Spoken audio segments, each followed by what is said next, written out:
Yes, yes, yes. Magandang morning sa ating mga kasama. Nandito naman si Kuya Goods nagbabalik. At syempre, kung hindi ka pa nakasubscribe sa ating channel, pa-subscribe na lang po at hit mo na lang yung bell para update ka sa ating mga video. Grabe! Ibang klase. Ano nangyari, ha? Pati mga vlogger, iimbestigahan na in aid of legislation.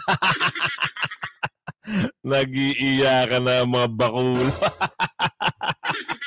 Ay, grabe itong mga ito, no? Talagang mga dahil sa wala na hong naniniwala, pati itong mga vlogger na nagsasabi lang ng katotohanan, ipapatawag daw di umano ayon sa video na mapapanood nyo mga kasama. Tayo ay nagre-reaction, kaya uulitin natin sa inyo, ha? Reaction, reaction, reaction. Ha? Tayo ay nagbabase sa mga video na napapanood natin.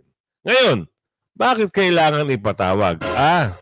Ano ba ang sinabi ng Supreme Court? Kung ikaw ay isang public servant, at ikaw ay kinikriticize ng isang mamayang Pilipino o isang taong individual, ikaw ay wala kang karapatang mag-alma-alma. Hindi ka pwede maging balat sibuyas. Umalis ka sa pwesto mo at doon ka magngangaw-ngaw. Kung gusto mong hindi ka masaktan. Lahat ng mga public official nakikriticize po yan. Kahit mga kung sino nakaupo ngayon, vice presidente, nakikriticize yan. Bakit kayo mga bakulaw dyan? Oo, gusto niya pang magpasa ng isang house bill. Para saan? Gigipitin. Sabi ni Lorna dito, gigipitin nyo na naman kung sino yung mga nakikriticize sa inyo. Bakit? Mahapdi na ba? Sabi ni Lorna, mahapdi na ba? Pero bago natin simulan ng ating talakayan at reaction, isang like, isang share, good sa po tayo dyan. At syempre, like ang video at share. Ngayon, bago natin bigay sa inyo yung video kung saan nagangaw-ngaw na itong mga mga bakulaw sa kamera, at itong kung nagpapaparlor ka, kilala mo ito eh. Kaya bahong-baho na siguro ang mga pangalan, kaya pati mga vlogger.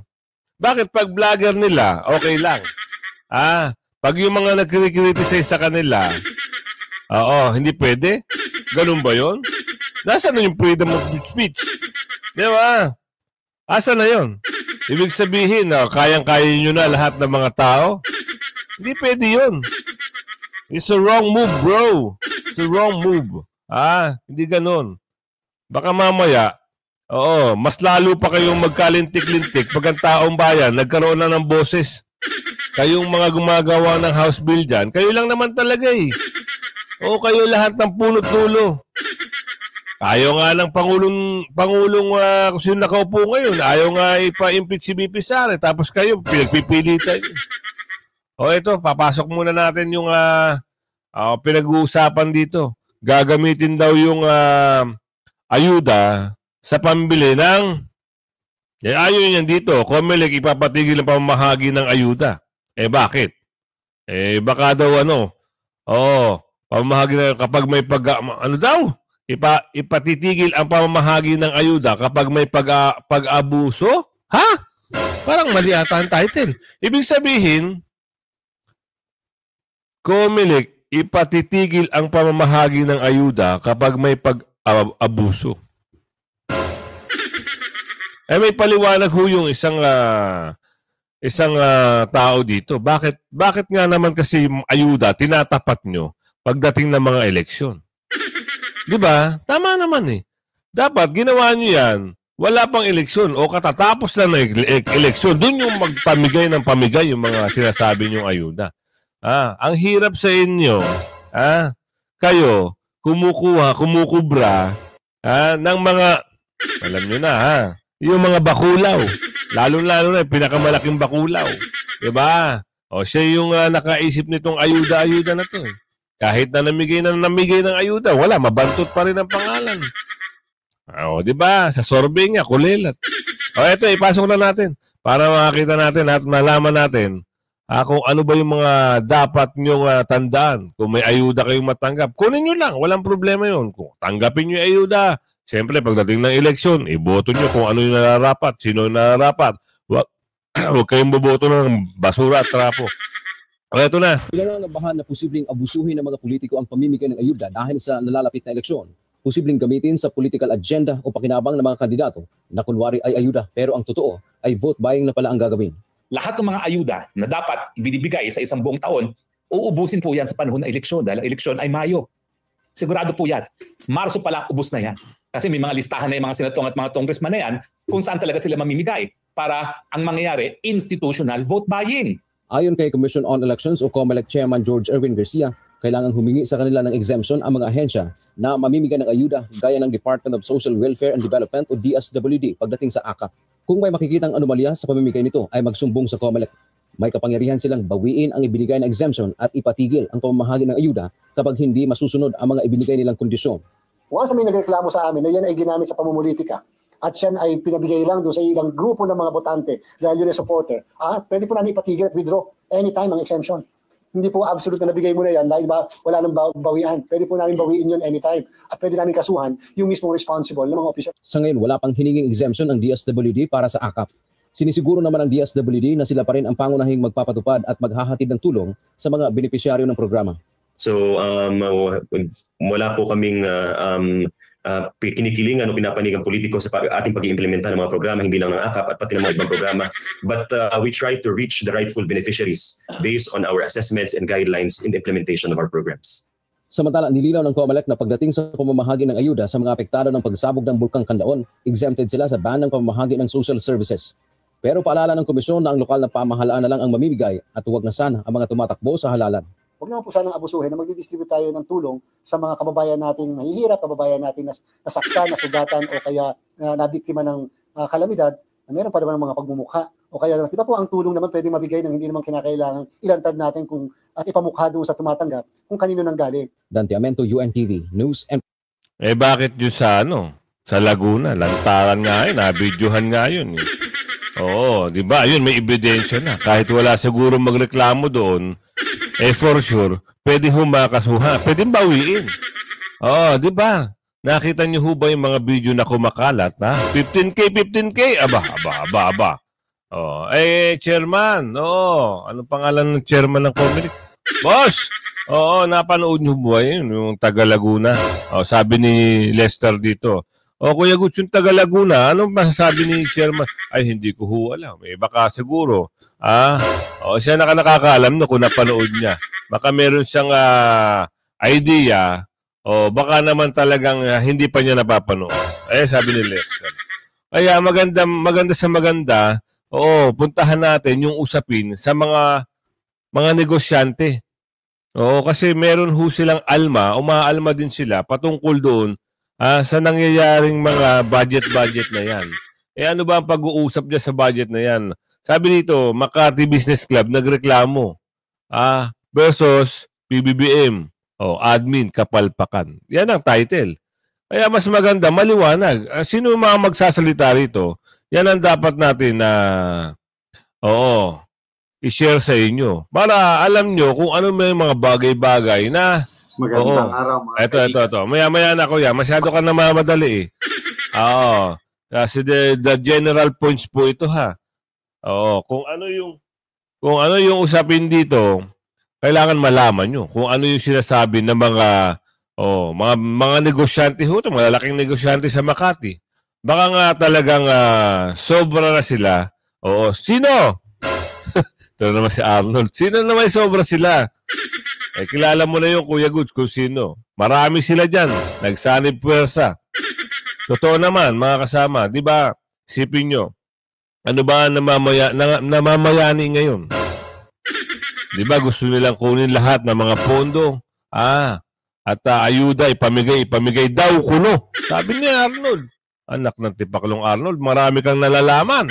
Ay, nako. Ito, ipasok na natin.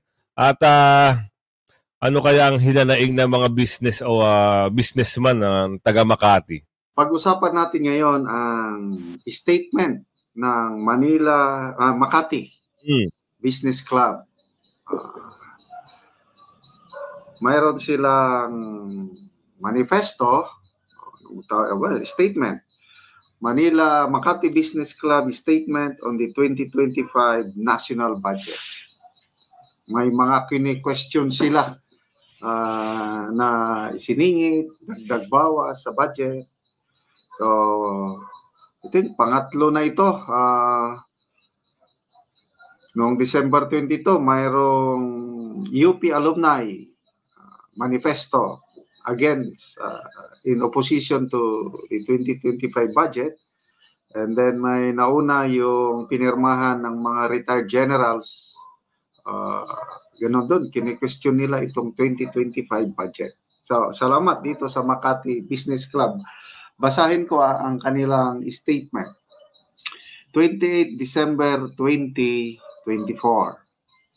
The Makati Business Club calls for a more transparent and accountable process in finalizing the General Appropriations Act, known as the National Budget, particularly in the actions and discussions of the Bicameral Committee. So, yan.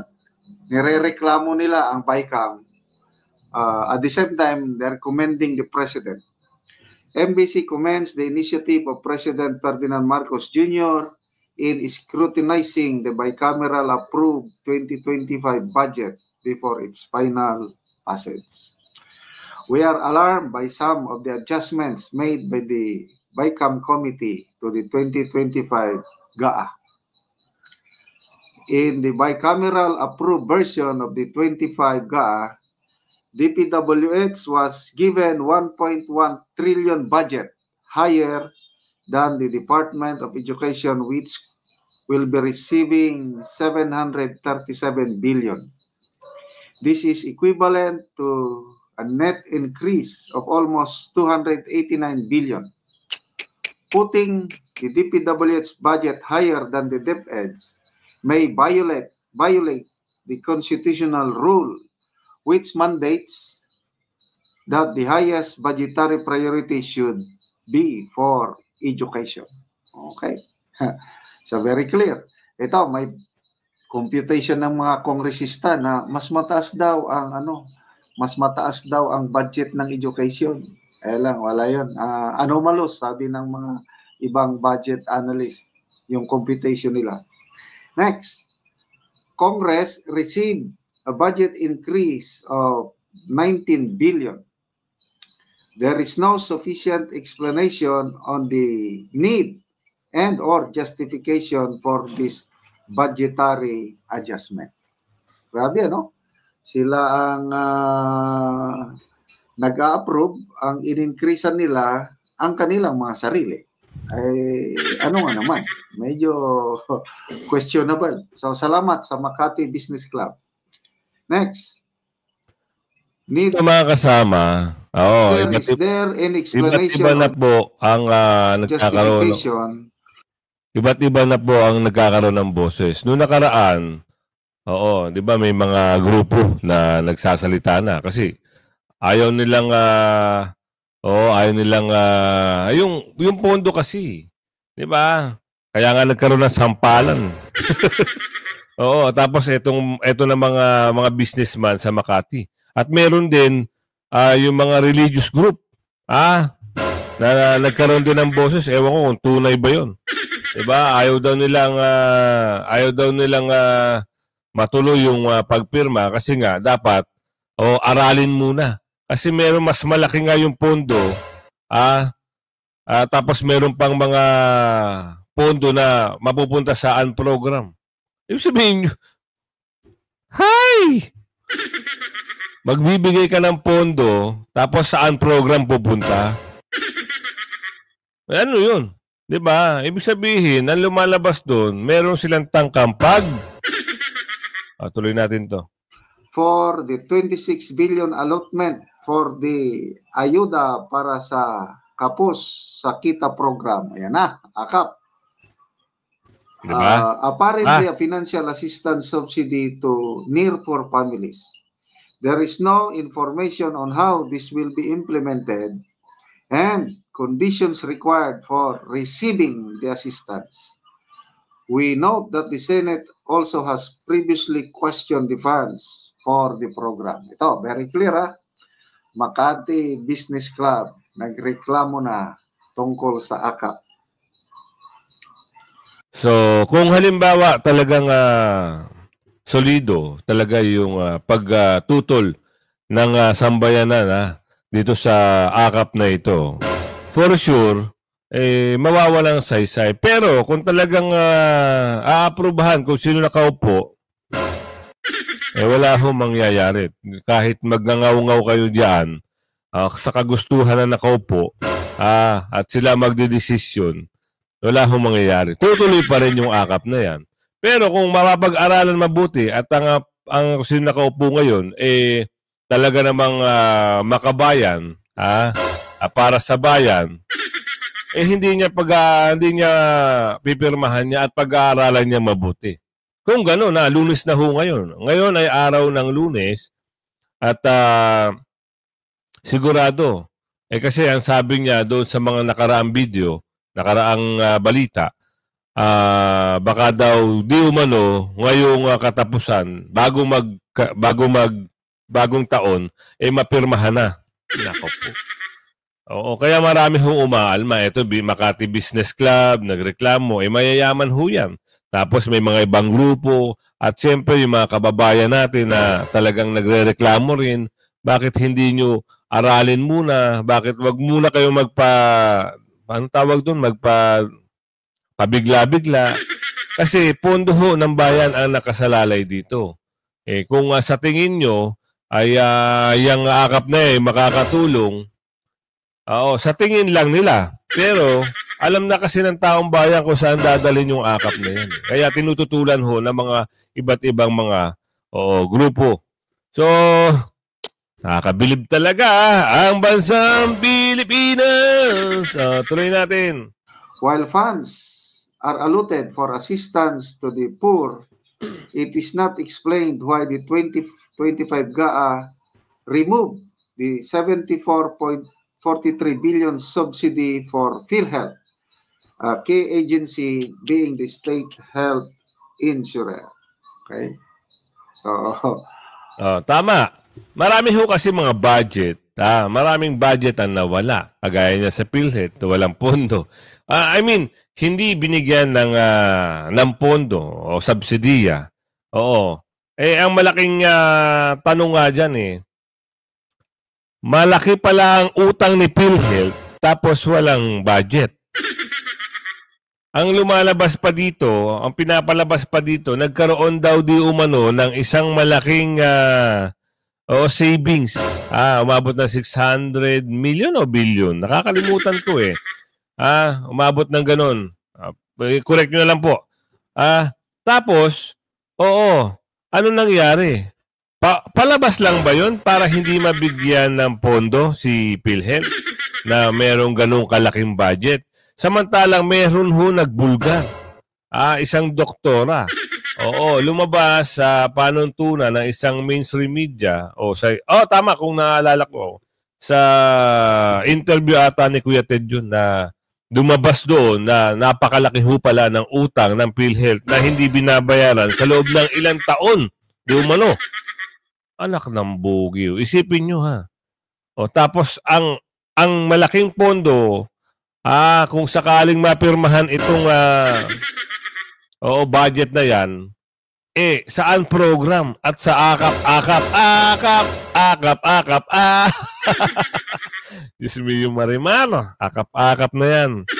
Tapos makikita mo yung nakasuot ng tupad nandun sa sabungan. Diba? Nakatanggap, nakabrace. Ganda ng ngiti, no? Yan po ba natutulungan ng mga ayuda? Sana lang, no? Doon sa mga tao na sige, kunin nyo lang. Walang problema yan kasi pera ng bayan yan. Pero tatandaan nyo, kung kayo ay magpapabayad o masisilaw di umano dyan sa mga binibigay sa inyo, additional 3 years o 6 years na naman. Ganun ho.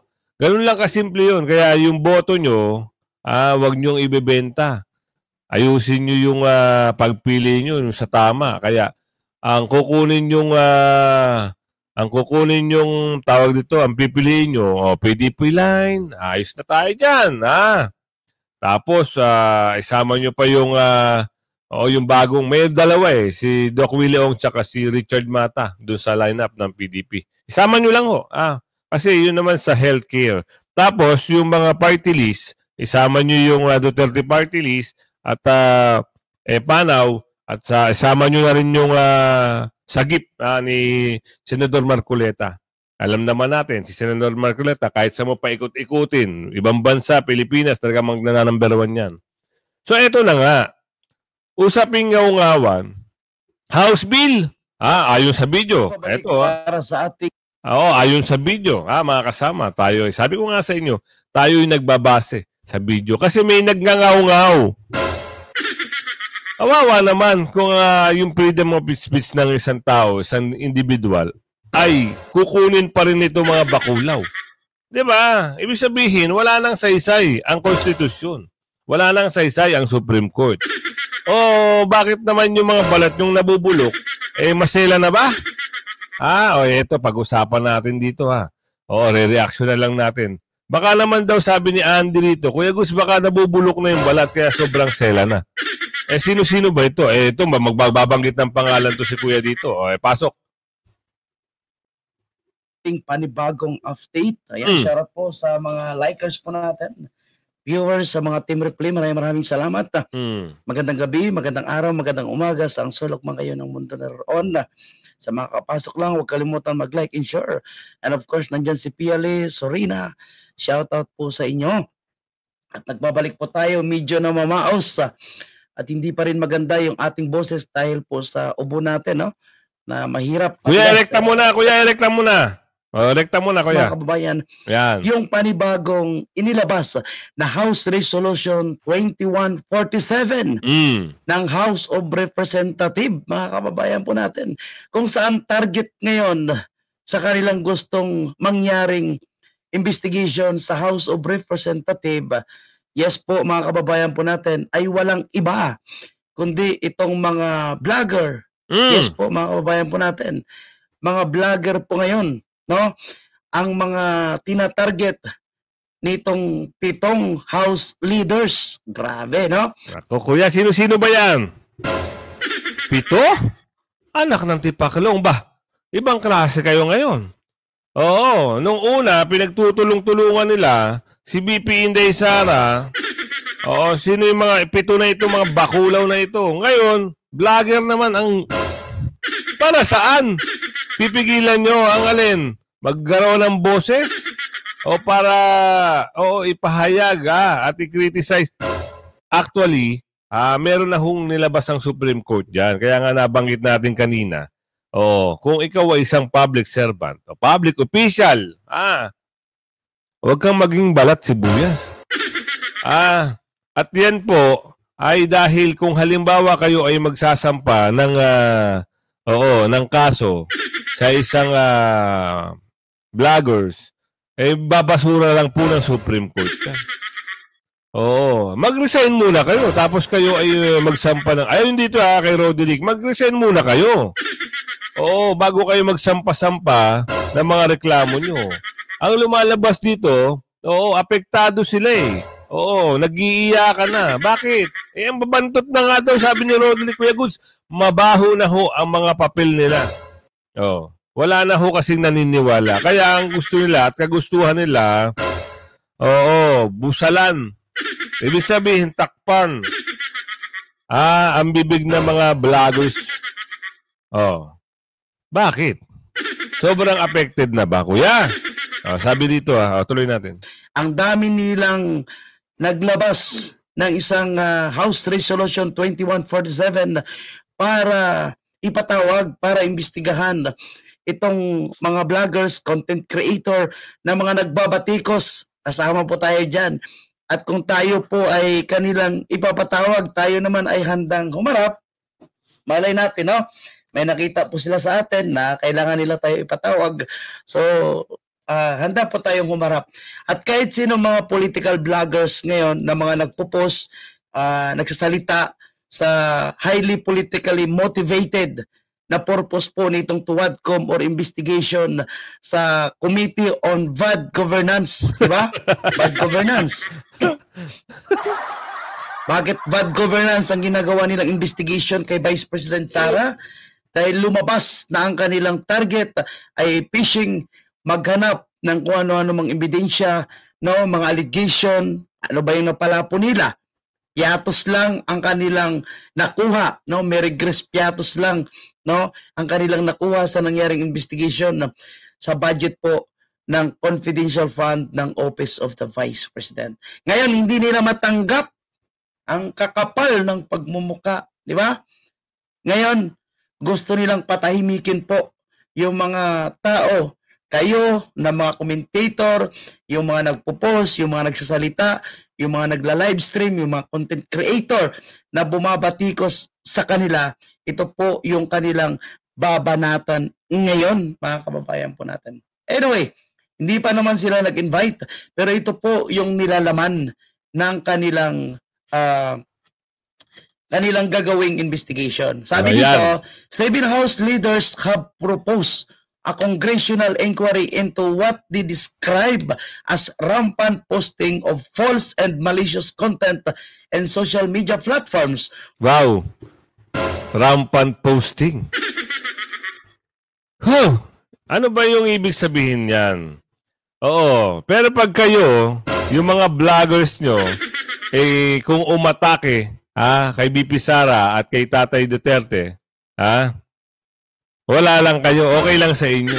At yung mga vloggers nyo, kahit anong gawin sa post nila, okay lang sa inyo, wala sa inyo. Tapos ngayon, itong mga matitino nagsasabi lang ng mga kaayusan, yun ang bibirahin nyo. Wow! Iyakan na ba ito? Ayan, sabi sa ni Melinda. At ito, sabi ko sa inyo, nagre-reaction lang tayo.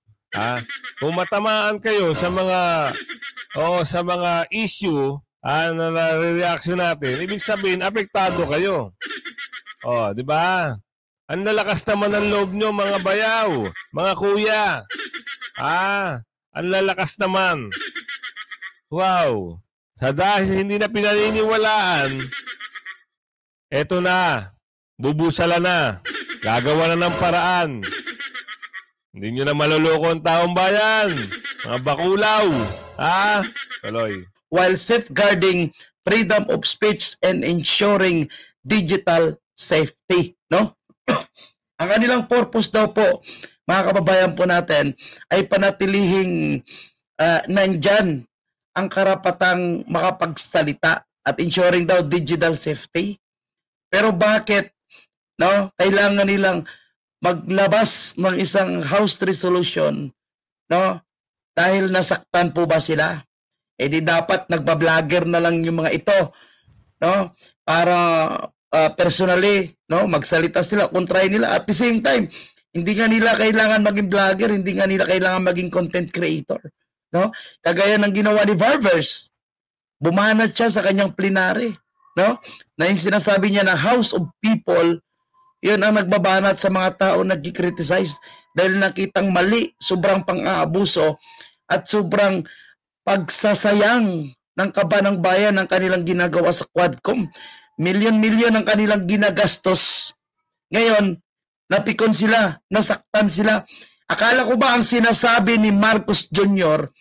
na noisy lang ang mga kritiko, noisy lang ang mga nagpo-post sa social media, nagbabatikos sa maling pagpapatakbo nitong Marcos administration at rampant na pagnanakaw sa kabanang bayan.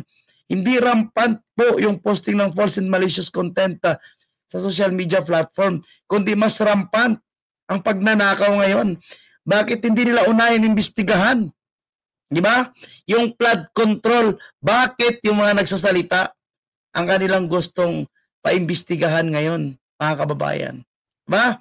So talagang kapalan lang ng pagmumuka. Anyway, tapusin ko lang ito at isa-shoutout ko kayo mga kababayan natin. So ayan mga kasama, narinig nyo na ha kung ano yung House Bill na ipapasa nila. Oo. Ewan natin kung ano mangyayari dyan sa House Bill na yan. Sila-sila lang eh. Pati ba naman, bakit hindi nila ipatawag yung mga media yung mga bayaran media na kaya nilang guyuin, no? Sabi dito ni Jocelyn, no? Yung mga ganyang Kuya Goods. Ha? Meron daw ganyan? Ang alin? Bayaran Kuya Goods. Ha? Eh yun. Baka nga talaga. Kaya yung sinasabi ni Kuya rito, talagang napapaniwala tayo na nagkaroon nga ng mga gantong ipapasang House Bill. Bakit? Para nga, patikumin. Pero sigurado naman napakarami kasing vlogger. Napakarami ho ng vlogger sa Pilipinas. Meron nga dyan, international vlogger din eh. Ngayon, ang sabi dun sa international vlogger, pangit na ho daw talaga ang nangyayari sa Pilipinas. Hay nako. Akap, House Bill, yan ang nangyayari. Isa lang ang kagustuhan nila. Talagang mamayani. At sila ay maupo pa rin sa kapangyarihan ng yan, hanggang sa muli kung hindi ka pa nakasubscribe, mag-subscribe ka na. Huwag kang pahuli sa mga balita, issue at reaksyon ng bayan. Mamayang hapon meron po tayong upload. At bukas siyempre mag-upload ulit tayo kahit 31 at bagong taon siyempre 1 mag-upload tayo. Abangan nyo lang ho tayong abangan nyo lang ho yung upload natin everyday. Meron po tayong upload everyday. Hanggang sa muli. Bye-bye.